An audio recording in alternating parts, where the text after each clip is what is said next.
Welcome to this historic occasion. As you will have seen, the band is dangerously close to having held the first rehearsal it ever held in its life, because this band only rehearses when it's giving performances.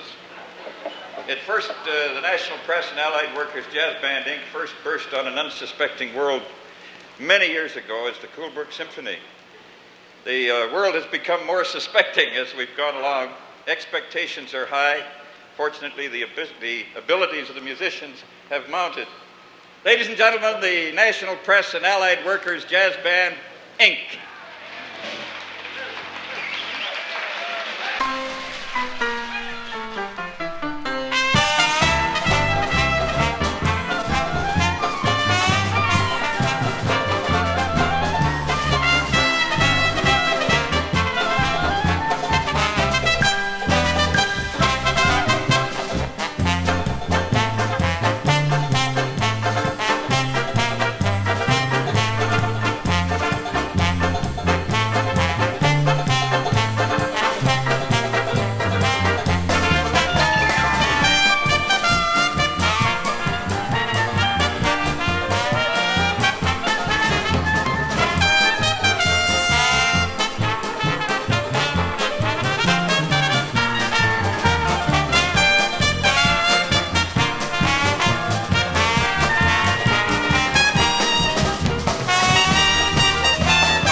We were fortunate to catch the Prime Minister of all the Canadas when there still were all the Canadas, and when he happened to be in town, and here he comes now.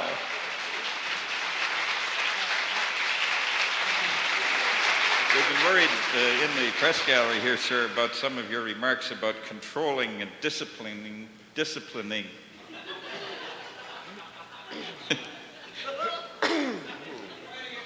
Controlling and disciplining the media. Oh, I'm glad you got it that time. I'm afraid that's where we are going to get it. That's what I want to ask you. You're going to give it to us, and where?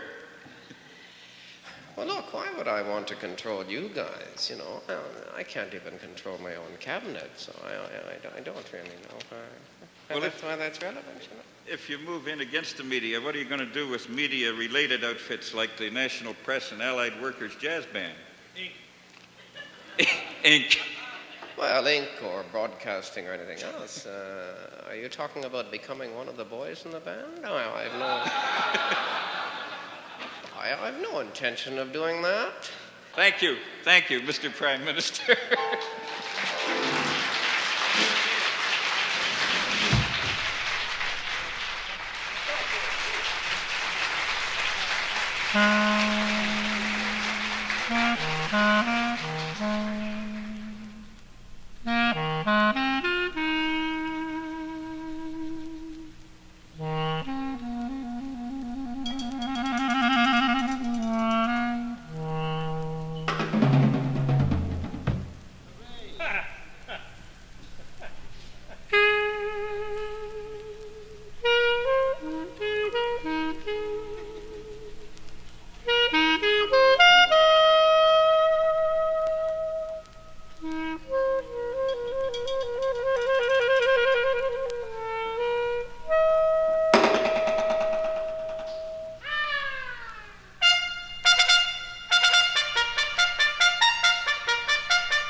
Ladies and gentlemen, we are proud to bring you the only arrangement ever made for harmonica and tuba.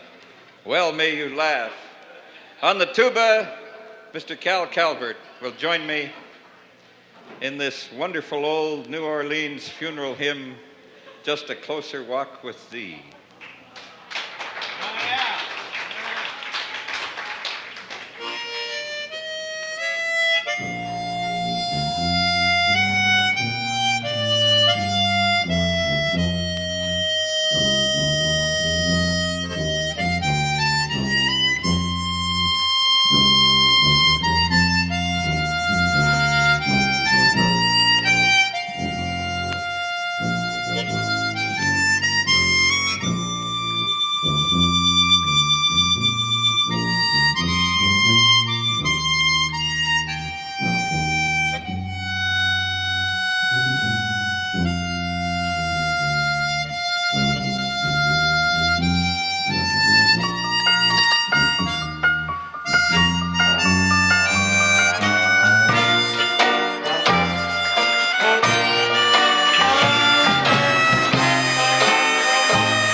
And now the moment you've all been waiting for.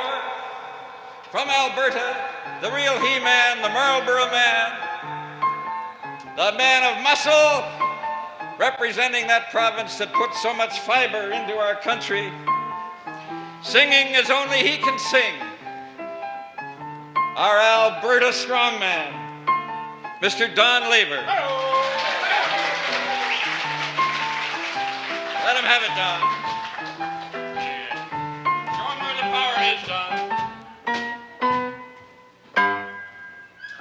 Does your mother know you're out?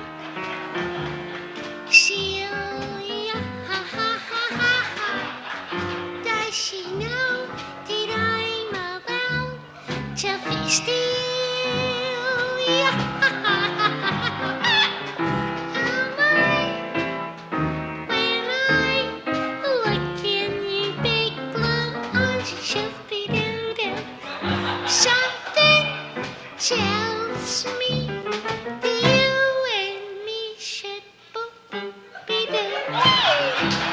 Does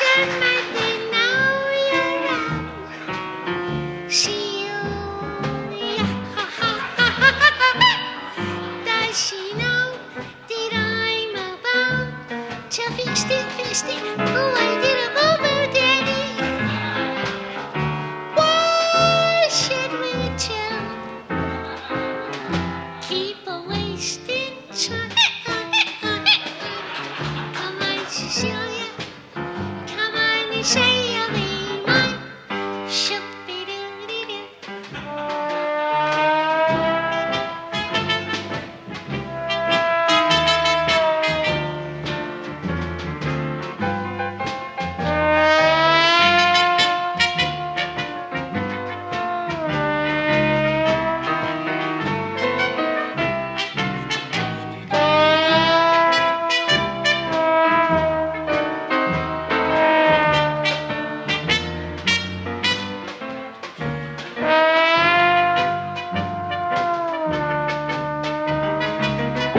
Cut your toenails, you're ripping the sheets. Does your mother know you're out? Celia, does she know that I'm about to fix it, Why should we two keep a wasting time? Come on, Cecilia, come on and say you'll be mine. Shovity-doo-doo, boop-boop-be-doo. Hey!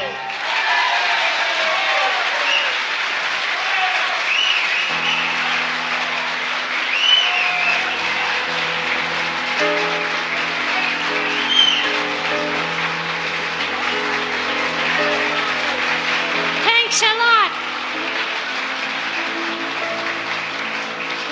No, really, I'd like to thank you very, very much. You were a delightful group. In keeping with the proud tradition of this great band, and in keeping with the contribution we would like to contribute at this time, a song in the other language of your choice.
We bring you, by way of a vocal, Mr. Rip Riopel of Air Canada, who, as you all know, have been having their troubles. Rip is the guy who invented the famous slogan for Air Canada that they hang over the baggage counter. Come see what you've been missing. Ladies and gentlemen, Mr. Rip Riopel.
We'd like to introduce to you, ladies and gentlemen, one of the renowned political figures who occasionally follow things up for us here.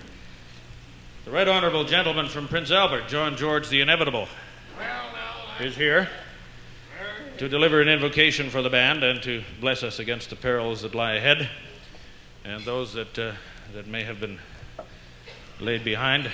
Pleasure to see you here, Mr. Inevitable, Mr. Diefenbaker. Very nice to have you here at the... Well, it's very nice to be here. And the Colonel by, Yes, Colonel by allowed, sir, yes. I think of that as historically significant. It is understood that you are practicing your French in anticipation of assuming the prime ministership again in the year 2057, and that moreover you're making some progress, hard as that may be to believe. Is that true, sir? Well, now, it's funny you should ask that.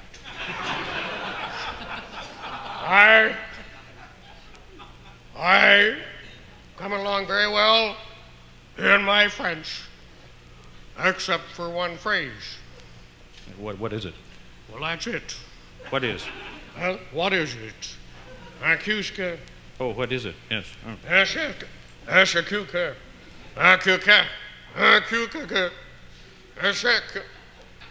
Oh, don't laugh. I'll get it, Martin.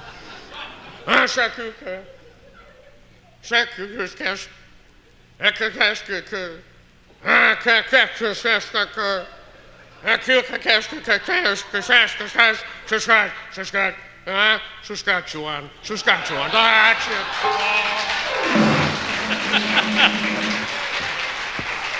Thank you.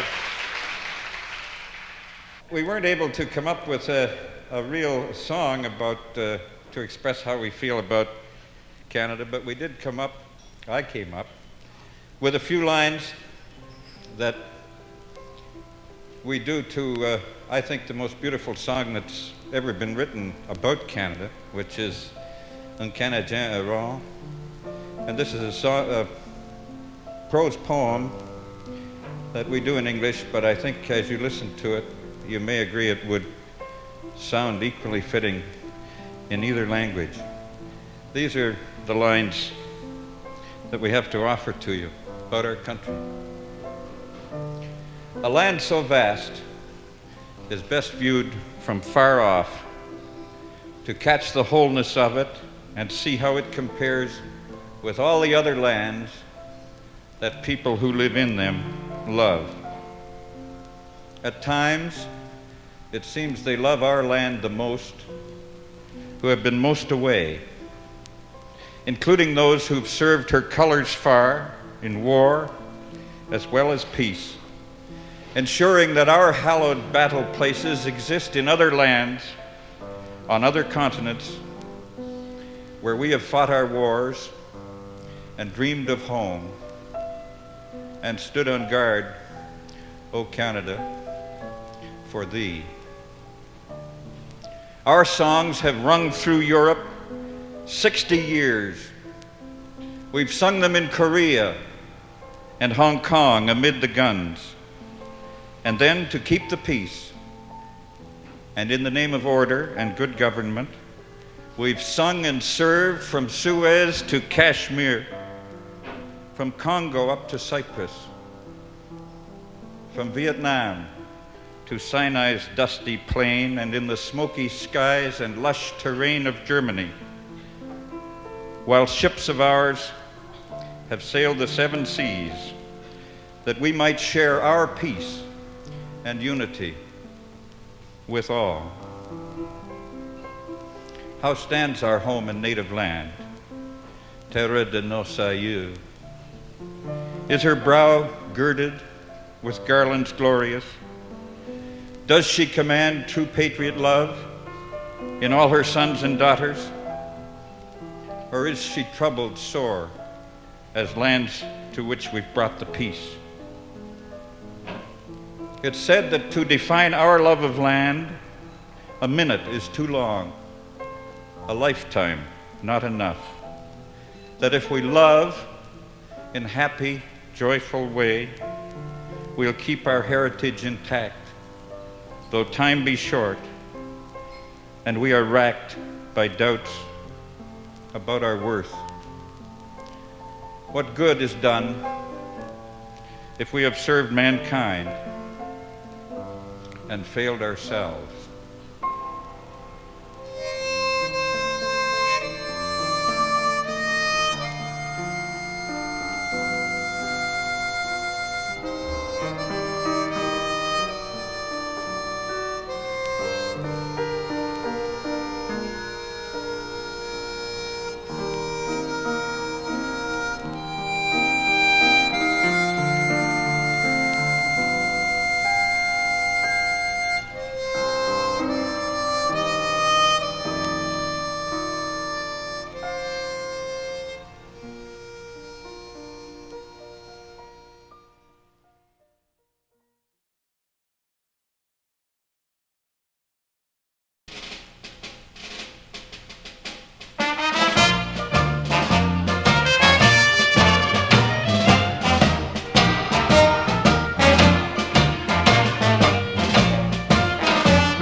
Ladies and gentlemen, we promised you political leaders, and we have with us tonight the leader of the Progressive Conservative Party, Mr. Joe Clark, and the leader of the New Democratic Party, Mr. Ed Broadbent. Now, my companion looks and sounds like Joe Clark. I don't look and sound anything like Ed Broadbent, but since none of you know what Ed Broadbent looks or sounds like, that isn't going to matter. We are going to sing you our lament about the next Gallup poll, also the last 6 Gallup polls, but we have no reason to believe that the next one is going to be any better. Mr. Clark, sir, will you join me in song about the Gallup poll?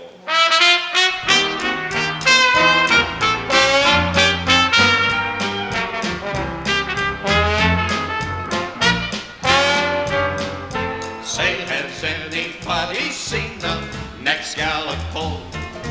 Can you tell us who is up and who's in the hole? To raise our proportions, we'd full sell a soul, yeah. Say, has anybody seen the next Gallup poll? With Rene, we play footsie in the north and the south. You gotta play some footsie when your foot's in your mouth. Trudeau walks on water out in Trois-Pistoles, while turds like us, they're flushing down the old Gallup bowl. In by-elections, we try to win. These mental midgets misrepresent us in their digits. Yeah, ha, ha, ha. Most Quebecers voted PQ, that we agree. We now hope they'll all vote NDP or PC. That is the answer for us federally. In Quebec we don't have many, so we gotta count on Rene. If we don't, we won't win.